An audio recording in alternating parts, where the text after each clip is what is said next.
Hello, I'm Robert and welcome to my channel, where I discuss everything automated algorithmic trading, or simply algo trading. Well, let's get into this last week. It was a crazy one, to say the least, but a profitable one. The reality of the week clearly showed that both the bulls and the bears were showing signs of exhaustion. As we can see from previous weeks, we didn't get very much volatility. Even the week before last really wasn't as strong. So the market ended up in a very tighter range where we can see from the order book volume, the orange lines, and the frequency weighted volume, the purple lines, that the market really narrowed down quite a bit, even though the range of the entire market of the yellow lines clearly showed that it was very strong and stable for at least the last month or so. Remember that the gray bars mark every Monday of the week. So as we progress for what to expect next week, I really don't see much of a difference yet with what the order book is showing and demonstrating. I think we're going to remain very consistent within this long-term range that we've seen, and I really don't think it's going to be tested or stressed too significantly. Now, both sides can pull a surprise as we have seen previously, where the markets just rallied in one way or the other. And I think it's important to always keep into account that you cannot predict the market, but simply flow with it. So a worst case scenario plan is absolute. But I want to go a little bit further in this analysis and take a longer look at what I expect, particularly as the spring begins to heat up and we are well within the way to the summer markets. I've zoomed out a little bit to when I got into this market, which was the beginning of December last year. As we can see over on the left-hand side of the chart, and we see the long-term range as it is now in comparison to what the candle patterns actually were. And we can see that the long-term range that I've been trading, with the exception of right here, has really been pretty consistent. This is why I think that overall we're going to continue this trend. And we can see that the long-term range, by looking at the highest highs over the period, seems to be showing a slightly downward trend. Now, I don't know if that's going to continue in the long term, but at this point, it certainly seems to be suggestive of that on the basis of what the order book is showing in terms of the activity we've seen recently. Particularly when you compare the bullish versus bearish rallies along the way. And you see just how strong each of these rallies were in comparison to each other. So in the long term, I think we're going to continue to see a slightly lower market than what we have in previous years over the time. I don't think it's going to be in terms of the COVID pandemic kind of a market situation, but I do believe that most of the market participants see this market as overvalued, and prices are going to be continued to be pushed downward to some degree. Now I'm going to back this chart out a little more to get a better perspective of a much longer range, so that we can hopefully get an idea of what to expect on the long-term side of this market. Now looking at the entire 2023 year, we can really see where the range, even though it's fluctuated some above and below what we currently have in the yellow lines, it has been pretty consistent and stable. This is why I really don't think we're going to see much activity outside this range. I think it's going to be pushed here and there, maybe even really pushed as it was here. But we can see for the most part that the range overall held pretty consistently between the upper and lower ranges of what I have been trading. Now, of course, this can change at any given moment, and nothing is given or guaranteed in the market. But I think we have a clear enough pattern that we can see that this oscillation is going to continue reasonably well. So let's continue looking back further to get an idea of what we could expect on a greater long-term approach. Okay, now looking back at 2022, and this is really part of the COVID pandemic bearish market. So I really don't think we're going to see too much outside of a significance in that regard. Meaning, I don't think we're going to have a repeat of this kind of a situation.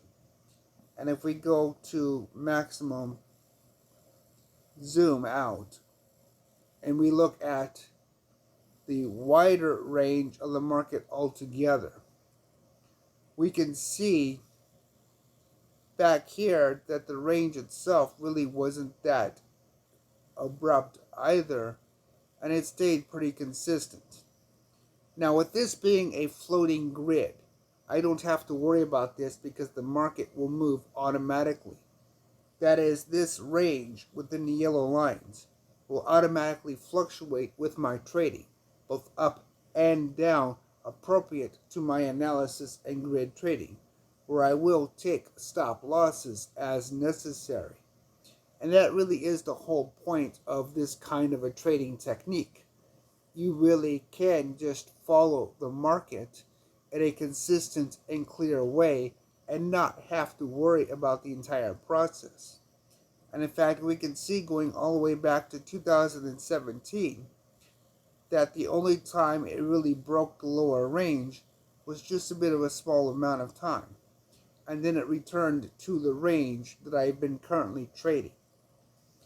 The upper range, however, that has broken several times. So that is, of course, something to pay attention to with your trading. Always look at the range in general. So if I had to gauge where my true trading range is and calculate my worst case scenario, I would calculate it at 1.25 down to 0.95 as my entirety of my range. And then I would plan out my positions appropriate to this range. And that really is how you can weather the market in any circumstance. Always look for the range. No matter how far back you have to go, always look for the range. That cannot be understated, because it's that range that gives you your highest and lowest realistic expectations. And through that range, we have 5 years of trading history that we can expect, inspect, analyze, and draw conclusions from in terms of what the market is going to do. But don't stop there. Take the time to go back further. Take the time to see where the market has been in the past and plan out. And we can really see that the market reached an overvalued point of view in all of these years compared to what it is now. And that's really the key indicator of the economy. As we look at this particular asset, we can see that this wasn't overvalued then, that the market was consistent within these ranges at this time. But now, because of current circumstances and situations, the market is considered overvalued as we see that downward push. And we've gone all the way back to the beginning of the history of this particular asset, roughly 21 years. So we can really see through the trading history just where the market was versus where it is and what consumer sentiment was within this, I should say within these economies. Because remember, we are looking at two different economies here. We're looking at the European economy and we're looking at the United States economy. So by understanding this dynamic, we get a very clear picture of what the market is doing in relation to our own trading and our own planning, and most importantly, our own risk management techniques. That is really the most critical aspect of the entire situation. This information shows you risk. It shows you what you need to think about in the market as a whole. So let's go back and zoom in all the way to the recent data, and we will get down to the dirty details of the market. Now for this next part, I'm going to actually talk about my own personal profits. I'm going to show what my trades have been through this market from December to now.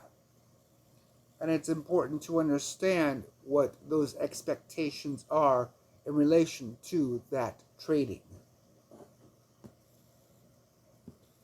I'm going to start with the actual trades I've placed, because I think it's important to understand that information. And we can see my actual real live trades, when I took them, how long they lasted, and whether or not I took a profit on those trades. The important fact here is you can see how many trades I held for how long. You must consider the total duration of your trades that you are holding in relation to your margin and your net asset value of what you are actually trading. In my case, I planned out for 43 exact trades, 43 positions. And before I ever took any trades, I went through and calculated every single trade out in relation to how much I would actually be taking and where I expected that trade to be based upon the charts I just showed you. This also means I calculated where I expected my stop losses to be and what those losses were going to be. That is absolutely critical and cannot be overstated enough. You must think about where your losses are actually at, because that is going to be the pivotal point of the trading itself, particularly when you are dealing with any kind of a grid or hyper-aggressive technique that might have multiple position accumulation cycles. Technically speaking, this strategy can end up holding 43 positions in full saturation.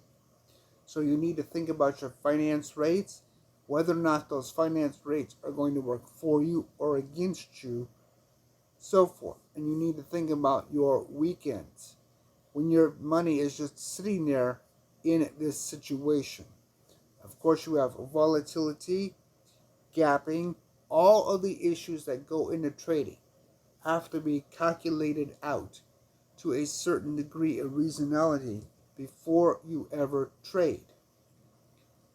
And that brings us to the actual number of trades that I did on a daily basis. The buys, the sells, the stop losses. All of that takes into account the totality of your trading. And you can see when the market was slow and quiet versus when it was extremely volatile compared to previous averages of the trading itself. This information helps you see exactly what you need to understand in relation to your trading, because you can predict and calculate with a reasonable amount of accuracy exactly what to expect per average, per minimum, and per maximum of a daily trade occurrence. That is important as a part of your worst case scenario planning. All of that starts with your demo account. So now let's look at how much money I actually had on the table and at risk, or my exposure. So right here we see my exposure. Exposure is the amount of money I could have lost or profited in relation to my base deposit. This is important because this means at any given point in time, if I just closed out the account, this demonstrates what I would have walked away with at that moment, above or below my main and initial deposit. So we can see the normal cyclic positions of buying and selling. So by looking at this chart in relation to the buys and sells, we're not looking at profits and losses here, unless you were to close the account.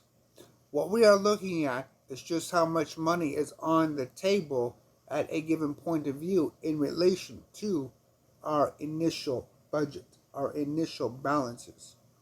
We could see here that I had more money invested in the market than I had profits earned.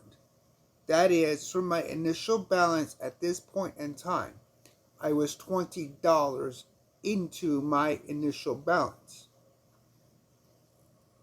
But here we could see that had I walked away from the table, I would have had $40 on top of my initial balance. Now this takes into account what happens when you close out open positions. And that's the whole point about this. It doesn't matter what your final profit says when you close the account out. What matters is how much occurs when you take a loss on your open positions. And that's what this chart shows. And as you can see, it fluctuates back and forth. This is not total profitability.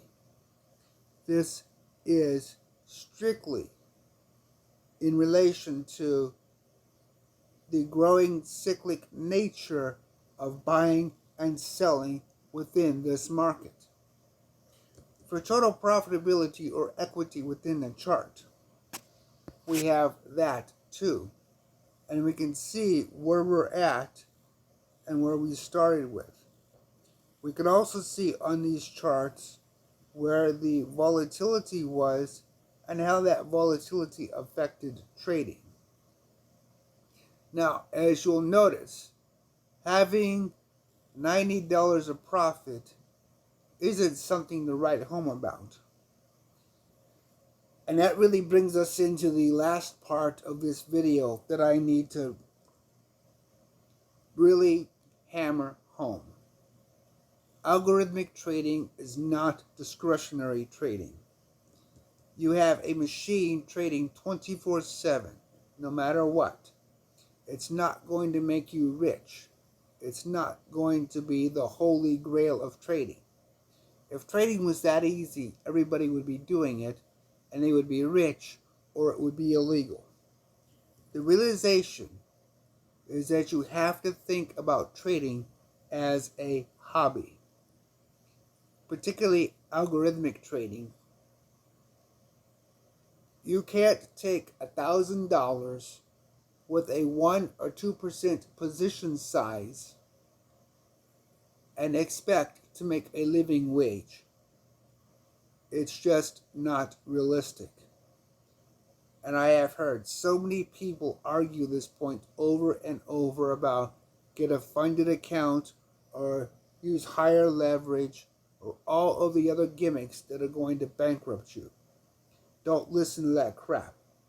Funded accounts or FTMOs or prop firms, they're scams. If you have 100 people paying $1,000 for a so-called trial for a $100,000 account, well, that company just made $90,000 free and clear because most people are going to fail. And they've given away their money. They've literally paid $1,000 for a paper trader. Take the time and use a demo account for free. And then take that $1,000 and put it in the account and make your own money. Don't fall for the gimmicks. Don't fall for the scams. Don't pay somebody else for a demo account when you could be making real money with your demo account and with your real accounts. It's important to understand there's no easy roads in trading. You're not going to get rich quick. You're not going to overnight be able to live off of your trading. If you don't have the mindset that this is a hobby, especially in the beginning, you will lose everything. A hobby has its own costs. The money you put into it in the beginning is part of that hobby. The money you put into it along the way is part of that hobby. It's money you know you can lose and not worry about. You have to have that kind of a thinking process, that kind of a psychology, in order to survive algorithmic trading and to become profitable in the long term. It's taken me 4 years of failures to produce what you see on the screen. 4 years of losing real money that I simply attributed to 4 years of spending in my hobby to get to this point. I could have spent it in pottery. I could have spent it in painting, models, race cars, fishing. It doesn't matter. When you use the hobby mindset, it helps you psychologically deal with the market for both profits and losses. And I have taken some serious losses along those 4 years, including several times of wiping my account out and having to start over. It's all just part of the process. If you're fishing and you're out there and a fish breaks your fishing pole, you have to start over and go buy a new fishing pole. Having that mindset is critical. It's important because it prepares you for the difficulties that trading is. It prepares you for the reality that you're not going to get rich quick. It prepares you for the reality that you're not going to turn $1,000 into $1 million overnight, and you're not going to be able to make a living wage right away. It prepares you for the ability to weather the market consistently by being able to understand that maybe a particular approach on a market that is tried and true and heralded by the best institutional traders may not be the best approach for you. Instead of a 2-to-1 reward to risk ratio, maybe a 1-to-5 reward to risk ratio better suits your situation. By going through these trials, you learn what works for you. You understand your own strengths and weaknesses within trading. Share your thoughts. Leave me a comment. Let me know what you think about the market. Where do you think the market is going? If you are trading, what's working for you? Please hit that like button so I can get this channel to grow more. If you're not subscribed, please subscribe. Thank you for watching, and until next time.